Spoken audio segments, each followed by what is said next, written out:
Sejam bem-vindos ao canal Direito Fácil. Cá estamos, domingo sim, domingo sim.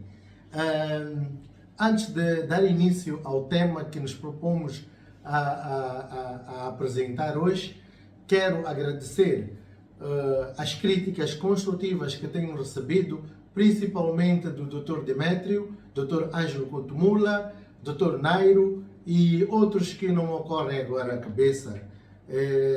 São críticas que têm ajudado a melhorar este nosso programa, que tem ambições enormes. Uma delas é que futuramente, num futuro muito breve, não me refiro daqui a uma semana, mas estamos a criar condições para que possamos apresentar este programa junto de outros colegas que se propuserem ou que, de acordo com aquilo que vão ser os nossos critérios, a estarem cá e discutirmos alguns temas que achamos pertinentes ou com relevância. Também vai o meu agradecimento a alguns magistrados que têm assistido, refiro a magistrados do Ministério Público, assim como judiciais, que também dão muita força para que continue neste projeto que somente iniciamos há 2 ou 3 semanas. Ora, estamos de parabéns. Neste momento temos qualquer coisa como 70 subscritores. Como eu disse, somos ambiciosos, queremos atingir os 1000 subscritores ou até 1 milhão de subscritores. Mas para isso, claro, nós vamos trabalhar de forma árdua para que possamos atingir e que futuramente este canal seja um meio para que leve ao cidadão normal, estudantes, advogados, portanto, informação que possa os fazer, portanto, crescer ou ter noções profundas sobre esta coisa de direito, ou seja, justiça. Hoje vamos apresentar o tema acesso à justiça. Este tema é vasto, mas nós vamos falar numa perspectiva, se calhar, objetiva. Pequenos itens que possam esclarecer ao cidadão comum e até a colegas da área, né? Digo isto porque eu, particularmente, logo que estive na situação de poder exercer a advocacia como advogado, no verdadeiro sentido, deparei-me com algumas dificuldades. Então, hoje vamos falar sobre o acesso à justiça numa perspectiva objetiva, mas muito mais virado para aquilo que é o custo da justiça. A justiça em Moçambique, falo de Moçambique porque é o país onde eu estou e vivo, portanto, uma realidade. Mas acredito que em termos até vou falar mundiais, né? A justiça é cara. É cara. E apesar disso, o nosso Estado propõe-se a garantir o acesso à justiça. Então é nessa perspectiva que eu quero trazer aqui pequenos aspectos para, portanto, deixar à disposição do público em geral, especialmente aqueles que são os consumidores do que nós aqui apresentamos, portanto, os subscritores ou os futuros subscritores. Então, o que é isto de acesso à justiça? O acesso à justiça é o meio que o Estado garante para que qualquer cidadão possa, portanto, ver aquele que é a sua preocupação, o seu problema resolvido. Isto quando não podem, através de outros meios, ter uma solução rápida ou eficaz. Então, por que é que nós nos propusemos a apresentar este tema de acesso à justiça?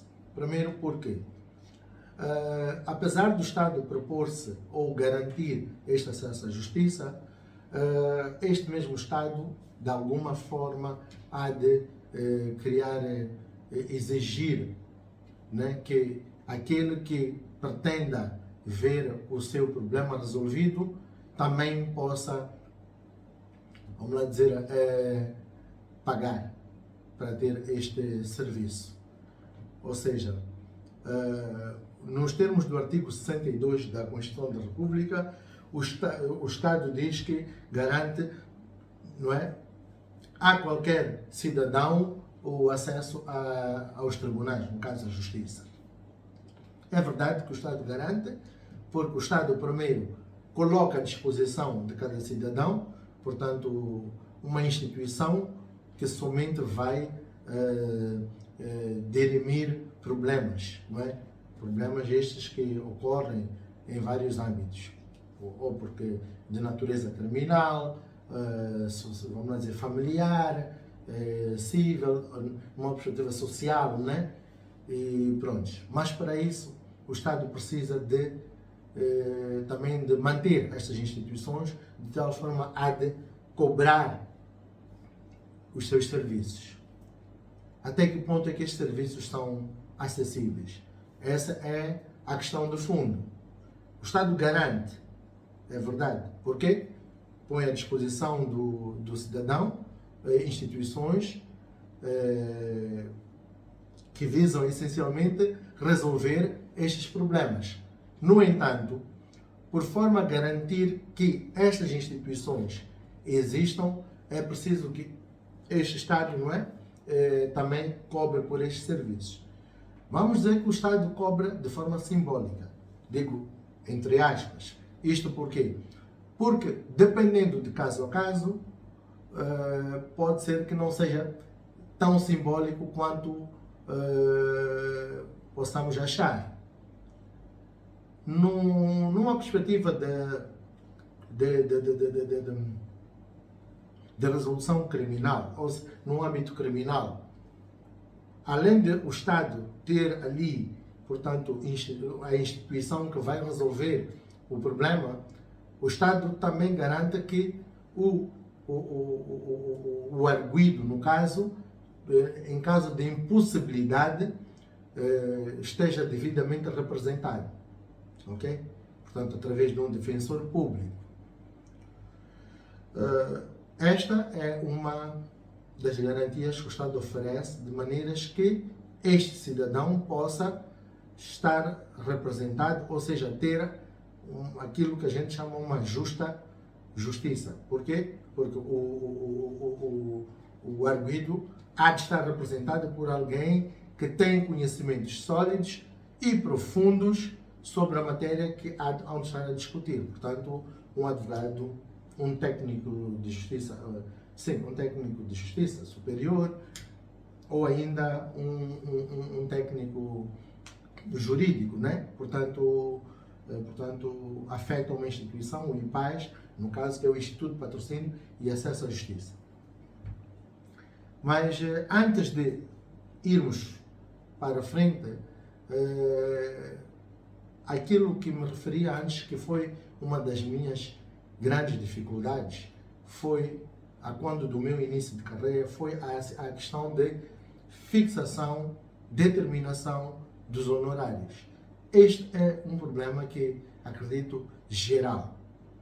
Todos os advogados iniciantes passam por esta situação, não é? Portanto, de não saber como vai determinar os seus honorários. Os estatutos já determinam algumas condições. O Estatuto da Ordem dos Advogados determina. No entanto, nem sempre podemos olhar a perspectiva do que o Estatuto estabelece. Isto por quê? Porque há situações em que o próprio processo não tem um valor da causa, não tem, portanto, um valor em causa. Nas situações, por exemplo, de processos de crime, por exemplo, a liberdade não tem preço, a morte não tem preço e fica difícil fixar-se, ok? Fixar-se. Aqui portanto, os honorários. Assim como para um cidadão comum, quando vai a primeira vez ao ter com um advogado, ele vai sem noção, não tem ideia do que vai lhe custar ir ter com um técnico de justiça ou um técnico jurídico, um advogado, porque para ele há de ser uma novidade. E muitas das vezes, o cidadão comum, quando vai ter com um advogado, ele não sabe que aquele primeiro contacto que vai ter, porque vai ter que apresentar a documentação, explicar a história, aquilo tudo passa por uma consulta. E é uma consulta jurídica. E esta consulta também deve ser cobrada. Prontos. De caso a caso, há advogados que podem, se calhar, não cobrar. Mas penso que isso tudo faz parte do que a gente chama de acesso à justiça. O cidadão vai ao encontro do advogado, chega lá, tem o primeiro contacto. Neste primeiro contacto, ele vai ter que expor. Obviamente que no âmbito da sua ansiedade, não é? Ele chega, doutor, eu vim aqui porque estou diante de um problema, estou casado há 5 anos, estou a usar a título de exemplo uma situação de divórcio, por exemplo, estou casado há 5 anos, no entanto não estou muito satisfeito com a relação, pretendo divorciar-me e tudo mais. Então, o advogado a fazer algumas questões, até porque se for numa situação de ir a um escritório, para ser atendido há de passar por uma situação de ser, ter uma espécie de uma triagem, né? Portanto, a secretária há de, numa primeira fase, perguntar, não é título particular ou de uma instituição, é um assunto, é um problema, pronto, há de lá ir colher alguns dados para saber se efetivamente aquele primeiro contato que vai ter com o advogado tem a ver ou está relacionado com uma consulta. Porque a secretária, a secretária, normalmente ela já conhece os procedimentos e para poder depois dizer-lhe o que é que significa ser recebido pelo advogado.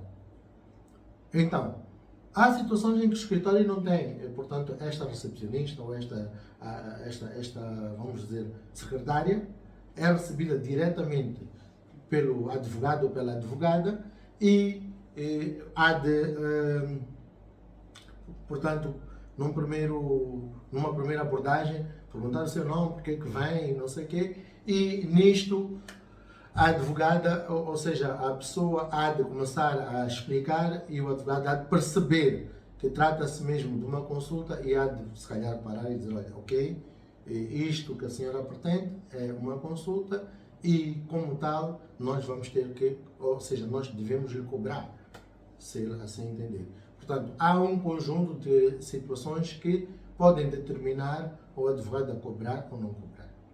No entanto, se ele vai, numa primeira fase, procurar um advogado, ele passa necessariamente por ter uma consulta, de maneiras que este advogado possa também dizer o que é que ele precisa para que possa levar adiante a proteção do seu cliente.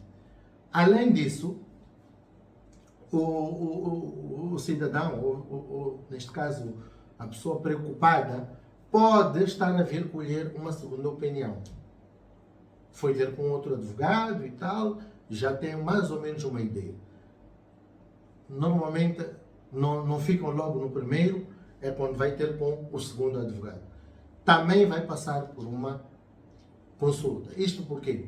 Porque cada advogado precisa de estar ciente do problema que a pessoa o traz. Então, obviamente, vai passar por uma consulta. E isto, logo, é mais um custo.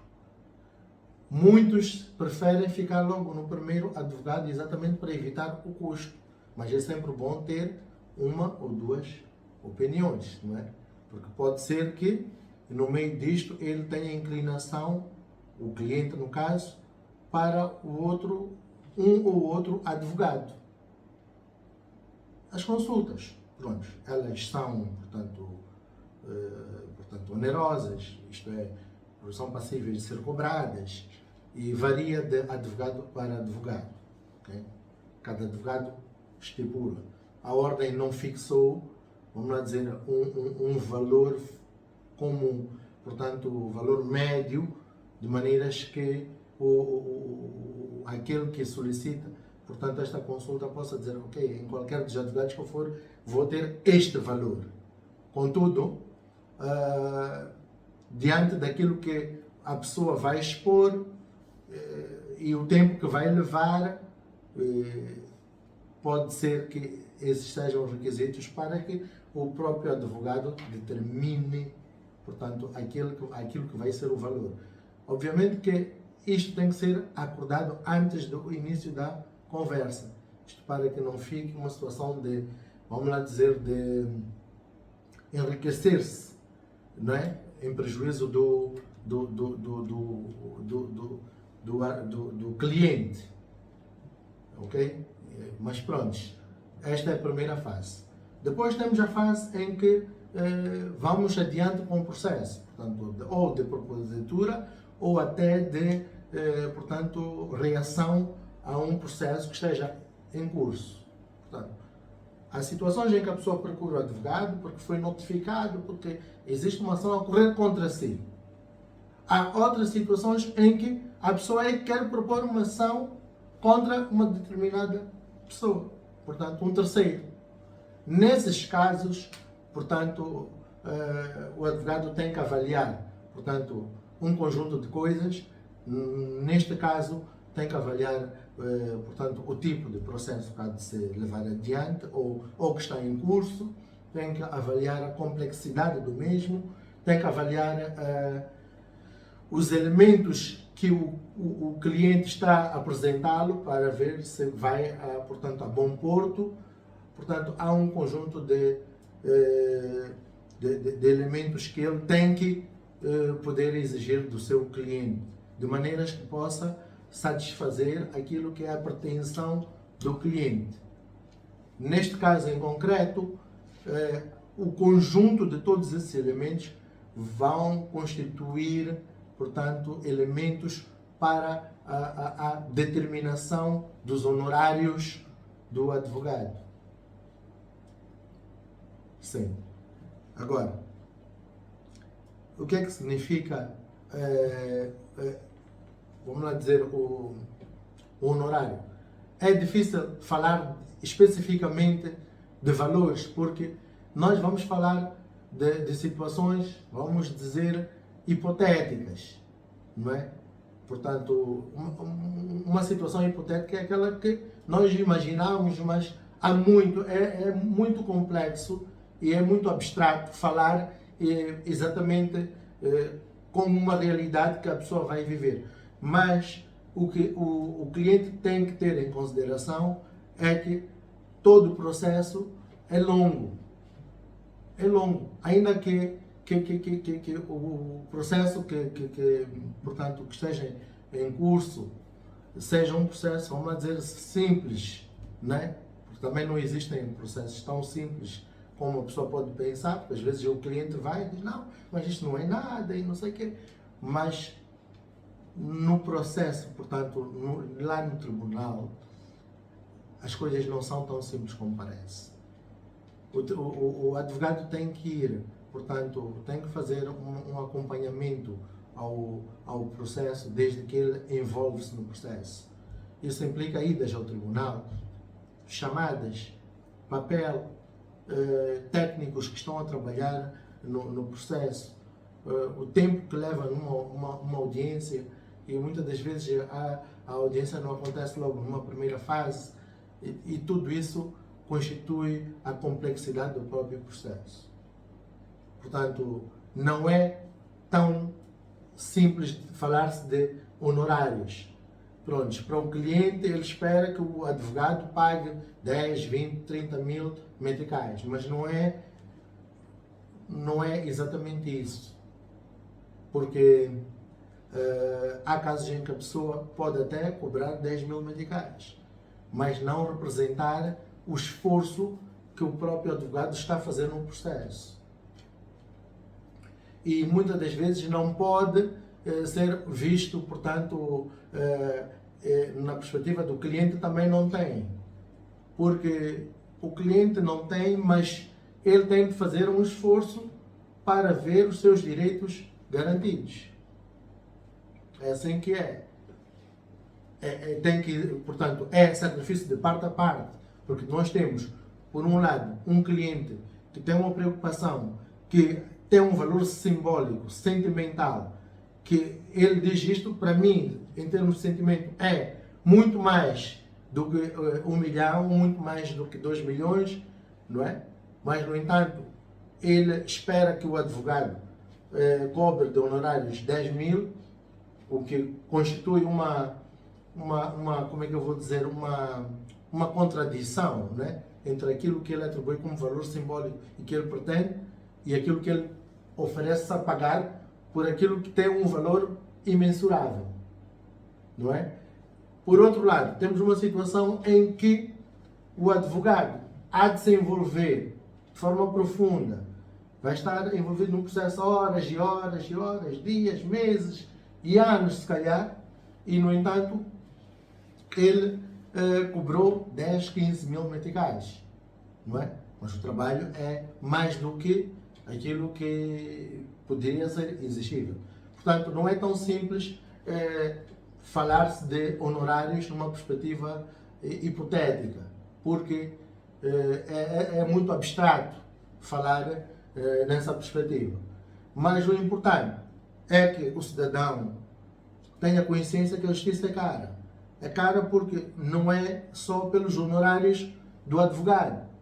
É que o tribunal também vai cobrar. Aquele acesso que o Estado propõe-se a garantir aos tribunais não é gratuito. Mesmo que este Estado ofereça a um defensor, no final do dia, o próprio tribunal há de ir buscar custas processuais. E estas custas não são baratas. Portanto, olhar para a justiça, portanto, numa perspectiva de justiça gratuita, olhar, como é que eu dizer, uma perspectiva mas o Estado garante a justiça, todos se garante, porque põe à disposição instituições, meios. No entanto, este Estado, para poder garantir a existência tanto de instituições como dos meios, o Estado tem que cobrar. Basicamente é isto que nós temos que fazer chegar ao público em geral. Do mesmo jeito que o Estado oferece, portanto, estas instituições para garantir, e estas instituições incluem também advogados, porque há situações em que o tribunal, num processo de crime, por exemplo, ele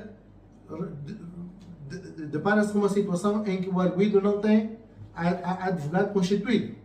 Então, o Estado, portanto o tribunal, ele tem um leque de nome de advogados, de escritórios, onde ele pode nomear de forma oficiosa um advogado para representar a custo, vamos dizer, zero, não é? Portanto, é aquela nomeação oficiosa. Depois o tribunal pode determinar um valor a título simbólico para pagar o advogado que o representou. Falamos de 1.000, 1.500, 2.000, acho que o máximo são 2.000 meticais, é o que eu já vi. Mas, em termos de custas processuais, multas emergentes, portanto, deste processo, não é algo que seja barato.